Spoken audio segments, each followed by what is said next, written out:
নমস্কার বন্ধুরা, আজ আমি তৈরি করেছি লেমন চিকেন। এটি বানানোর জন্য আমি এখানে নিয়ে নিয়েছি প্রায় 800 গ্রাম মতো চিকেনটা ভালো করে ধুয়ে জল ঝরিয়ে নেওয়ার পরে এর মধ্যে দিয়ে দেব 1 চামচ লবণ, সাথে দিয়ে দিলাম অর্ধেকটা লেবুর রস। এইবারে চিকেনটা খুব ভালো করে মাখিয়ে নিতে হবে। এইভাবে রেখে দেব 15 মিনিট মতো।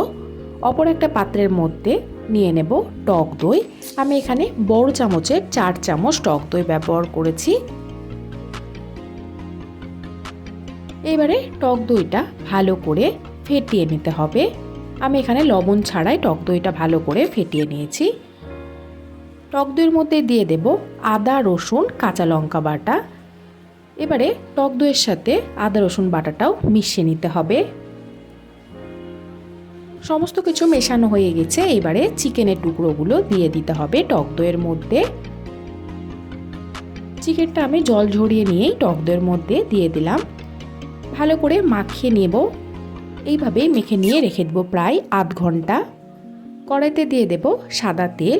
যেহেতু লেমন চিকেনটা সাদাই দেখতে হবে, তার জন্য এখানে সর্ষের তেল ব্যবহার করবেন না। তেলের মধ্যে দিয়ে দেব গোটা গরম মশলা। 2 সেকেন্ড নাড়াচাড়া করে নেওয়ার পরে ম্যারিনেট করে নেওয়া চিকেনগুলো তুলে নিয়ে দিয়ে দিতে হবে। টক দইয়ের মিশ্রণটা এই মুহূর্তে দেবেন না, ওটা পরে ব্যবহার করতে হবে। হাই ফ্লেমে রেখে দিয়ে 10 মিনিট মতো নাড়াচাড়া করে নেব। এই মুহূর্তে লো ফ্লেমে দিয়ে করলে অনেকটাই জল ছেড়ে যাবে। 10 মিনিট মতো নাড়াচাড়া করে নিয়েছি। দিয়ে দেবো এর মধ্যে ভাজা জিরে গুঁড়ো 1 চামচ। এতে স্বাদটা আরও বেশি ভালো হবে।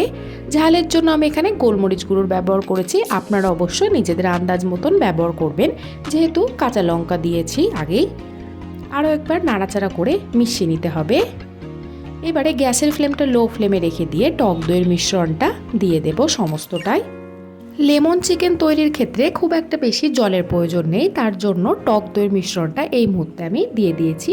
নাড়াচাড়া করে ভালো করে মিশিয়ে নেওয়ার পরে একবার ফুটিয়ে নিতে হবে। মিডিয়াম টু হাই ফ্লেমে ঢাকা দিয়ে চিকেনটা ভালো করে সেদ্ধ করে নেব। ঢাকা খুলে দেখে নেব প্রায় 15 মিনিট বাদে। আরও একবার নাড়াচাড়া করে নেব। চিকেনটা প্রায় তৈরি হয়ে এসেছে। লো ফ্লেমে আরও একবার ঢাকা দিয়ে রেখে দেব প্রায় 10 মিনিট মতো। 10 মিনিট বাদে ঢাকা খুলে দেখে নেব চিকেনটা কেমন তৈরি হয়েছে। চিকেনটা একদম তৈরি হয়ে গেছে। এই মুহূর্তে গ্যাসের ফ্লেমটা অফ করে দেব। দিয়ে দেব এর মধ্যে অর্ধেকটা লেবুর রস। লেবুর রস দেওয়ার সময় গ্যাসের ফ্লেমটা অবশ্যই অফ রাখবেন।